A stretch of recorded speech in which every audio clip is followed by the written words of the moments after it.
భూముల రీసర్వేపై చంద్రబాబు ఎన్నికల ముందు విష ప్రచారం చేశారని అన్నారు రోజా. ఇప్పుడు జగన్ చేసిన సర్వేనే మళ్లీ చేస్తున్నారని, పాస్బుక్ల పైన కవర్ మాత్రమే మార్చారని అన్నారు. ఫోటోలు వేసుకోవడంపై బాబు మాట్లాడటం హాస్యాస్పదమన్నారు రోజా. నగిరిలో ఆయన మాట్లాడిన మాటలు చూస్తుంటే అసలు రక్తం మరిగిపోతున్నది. ఎందుకంటే మొన్న ఎన్నికల్లో మీరు చూశారు,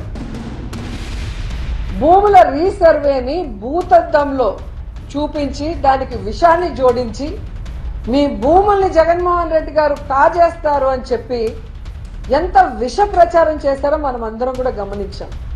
ఈరోజు అదే భూ సర్వే మేము చేస్తున్నామని గొప్పగా చెప్పుకుంటున్నారు. ఈరోజు జగనన్న చేసిన రీసర్వే వలన మీ ప్రభుత్వానికి 400 కోట్ల రాయితీలు వచ్చింది నిజం కాదా? ఈరోజు జగనన్న తెచ్చిన టెక్నాలజీతోనే ఇప్పుడు కూడా మీరు రీసర్వే చేస్తున్నారు, అది నిజం కాదా?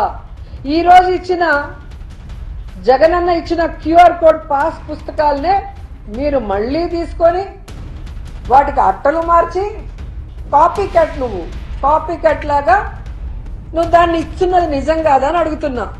అంటే ఫోటోల గురించి నువ్వు మాట్లాడుతున్నావు, మరుగుదొడ్ల మీద కూడా ఫోటోలు వేసుకునే వాళ్ళు మీరు, అప్పడాల మీద ఫోటోలు వేసుకునే వాళ్ళు మీరు, మిషన్ల మీద సైకిళ్ళ మీద ఫోటోలు వేసుకునే వాళ్ళు మీరు జగనన్న గురించి మాట్లాడుతూ అంటే చాలా హాస్యాస్పదంగా ఉంది.